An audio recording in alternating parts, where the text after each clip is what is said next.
कंकाल का रहस्य। चौरा गांव के खेतों में इन दिनों खुदाई का काम चल रहा था। असल में इसी गांव से होकर एक अच्छी सड़क गुजरनी थी, इसलिए यहाँ खुदाई शुरू की गई थी। अचानक एक दिन खुदाई करने वाली मशीन से कुछ टकराता है। बाद में जब खोजबीन की जाती है तो वहां से 2 कंकाल मिलते हैं। पुलिस गांव के लोगों से पूछताछ शुरू करती है। आप लोगों को क्या लगता है ये किसके कंकाल हो सकते हैं? अरे साहब, हमें क्या पता ये किसके कंकाल है, आप ही लोग पता लगाइए। हम लोग तो बहुत ज्यादा डरे हुए हैं। हाँ, हमारी फॉरेंसिक टीम अभी आ रही है। ये बताओ कि इस गांव के रहने वाला कोई जोड़ा गायब तो नहीं ना? क्योंकि शुरुआती जांच में तो ये बात सामने आ रही है कि एक कंकाल किसी पुरुष का है तो एक किसी महिला का। साहब, हमें तो बहुत डर लग रहा है।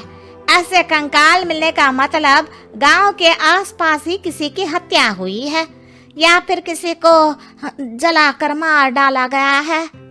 हाँ साहब, हम अपने परिवार को लेकर बहुत ही ज्यादा परेशान हैं। देखिए, आप लोगों की परेशानी हम समझ सकते हैं, लेकिन आप लोगों को पुलिस का सहयोग करना होगा, क्योंकि आपके सहयोग के बगैर हम ये पता नहीं लगा सकते हैं कि आखिर ये किसके कंकाल है और इनकी हत्या किसने की। ठीक है साहब, गांव के लोग आपका पूरा सहयोग करेंगे। हाँ साहब, पूरा सहयोग करेंगे। तो फिर ठीक है, हम अपनी जांच शुरू कर देते हैं। कुछ दिन बाद जांच रिपोर्ट आ जाती है। पता चलता है कि ये कंकाल करीब 20 साल पुराने हैं, यानी 20 साल पहले किसी जोड़े की हत्या कर शव को यहाँ पर दबा दिया गया था। इंस्पेक्टर राघव, ये बताओ कि 20 साल पहले की मर्डर मिस्ट्री क्या आप सुलझ सकती है? हाँ सर, क्यों नहीं, लेकिन अब सबूत और गवाह काफी मिट गए होंगे। मुश्किल तो होगी, लेकिन शायद किसी परिवार को इंसाफ मिल सके।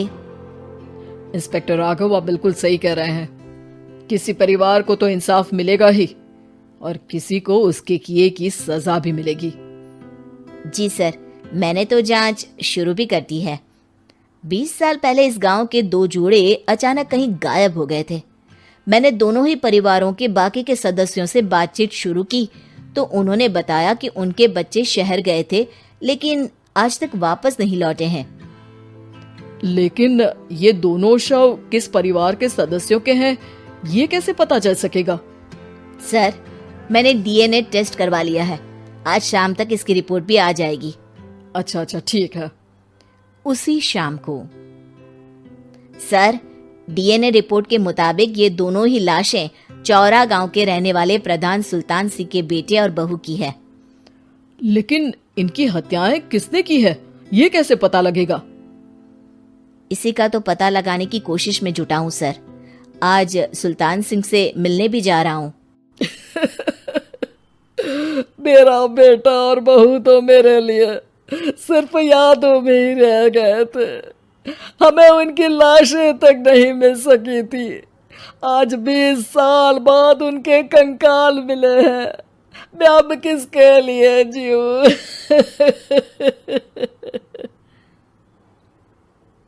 लेकिन सर, क्या आपकी किसी से कोई दुश्मनी थी? अपने बेटे बहू की हत्या के लिए आप किसे जिम्मेदार मान रहे हैं? अब मैं किसका नाम बोलूं? मेरी तो किसी से दुश्मनी नहीं थी, बस मेरे बेटे बहू को कोई वापस ला पाता।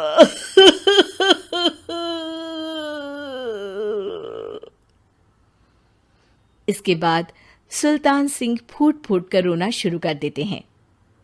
सर, अब आप इनका अंतिम संस्कार करवा सकते हैं। कम से कम इनका शरीर ना सही, इनका कंकाल तो आपको मिला है। लेकिन हाँ, अगर आपको कुछ भी याद आए तो जरूर बताइएगा। मेरी तो बेटा अब उम्र हो गई है, लेकिन मेरे बेटे और बहू के हत्यारों का जरूर पता लगाइएगा, क्योंकि जब तक हत्यारे पकड़े नहीं जाएंगे मेरा मन नहीं मानेगा। सर, हमारी पूरी कोशिश रहेगी हत्यारे को पकड़ने की। लेकिन एक बात बताइए, उस वक्त आपको किस पर शक गया था?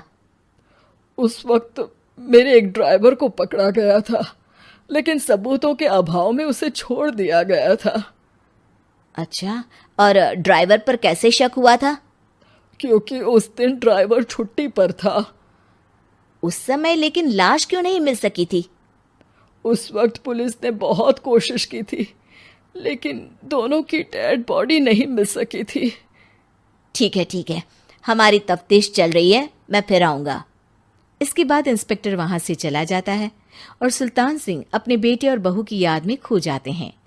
कुछ दिन बाद सुल्तान सर, एक बात बताइए, जब आपके बेटे बहू की हत्या हुई थी, उसी के आसपास आपके ही गांव का रहने वाला एक और जोड़ा उसी वक्त गायब हो गया था ना? हाँ सर, अलका और अभिषेक, वो भी मेरे बच्चों जैसे ही थे। तो फिर वो कहाँ है? उनका भी आज तक पता नहीं चल सका, लेकिन बताते हैं कि कुछ साल पहले अभिषेक को गांव के ही किसी आदमी ने मुंबई में देखा था, लेकिन फिर वो गायब हो गया। यानी अभिषेक और अलका की हत्या नहीं हुई थी, बल्कि उन्होंने किसी वजह से खुद ही गांव छोड़ दिया था। हाँ, हो सकता है, क्योंकि अभिषेक मेरे बेटे संतोष का अच्छा दोस्त था और उसका मेरे घर भी आना जाना लगा रहता था। हो सकता है कि उसने मेरे बेटे और बहू के बारे में सुन लिया हो और ये गांव छोड़ दिया हो सकता है। उनके परिवार का कोई अब नहीं रहता क्या इस गांव में? अब तो कोई नहीं रहता। एक चाचा थे, लेकिन उन्होंने भी अपना पुश्तैनी मकान बेच दिया है। वो भी अब कहीं शहर में ही बस गए हैं। ओह, अभिषेक और अलका के बारे में भी पता लगाना होगा। हो सकता है कि वही इस हत्या के बारे में कुछ बता सके। हो तो सकता है, लेकिन वो बेचारे तो खुद ही वक्त के मारे थे, वो क्या बताएंगे। फिर भी सर, जब केस दोबारा खुला है तो जांच तो करनी ही पड़ेगी, और इस बार तो लाशें भी बरामद हुई है। कुछ दिन तक लगातार तफ्तीश चलती रही। एक दिन थाने से सुल्तान सिंह को फोन आता है। हाँ, कौन बोल रहा है? सर, मैं कांस्टेबल तुलाराम बोल रहा हूँ थाने से। आपको थाने आना पड़ेगा। थाने? लेकिन क्यों? सर, किसी की पहचान करवानी है। अच्छा ठीक है, मैं दोपहर तक पहुंचता हूँ। सुल्तान सिंह दोपहर में थाने पहुंचता है। कई पुलिस के अधिकारी वहां मौजूद रहते हैं। सर, आपके बेटे की हत्या का रहस्य आज शायद सुलझ जाए। अच्छा इंस्पेक्टर राघव, पर वो कैसे? सर, उस आदमी को देखिए, क्या वही अभिषेक है? सुल्तान सिंह की आंखों में हैरानी से आंसू आ जाते हैं। हाँ सर, यही अभिषेक है। ये आपको कहाँ से मिला? सिर्फ अभिषेक ही नहीं, बल्कि इसकी पत्नी अलका भी इसके साथ है। मैडम, जरा अभिषेक की पत्नी को लाइए। जैसे ही अलका को पेश किया जाता है, सुल्तान सिंह जमीन पर गिर जाते हैं। सुल्तान सर, क्या हुआ आपको? आप अलका को देखकर गिर क्यों गए? सुल्तान सिंह सर पकड़कर बैठ जाते हैं। ये अलका नहीं, बल्कि ये तो मेरी बहू रितु है। पूरा थाना एक दूसरे का मुंह देखने लगता है।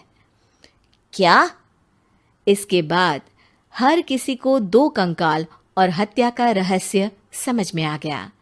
अभिषेक और रितु ने मिलकर संतोष और अलका की हत्या की थी और लाश को जमीन के नीचे दबा दिया था। आज 20 साल बाद इस हत्या का रहस्य खुल सका था कि अवैध प्रेम संबंध में दो मासूमों की जान गई थी।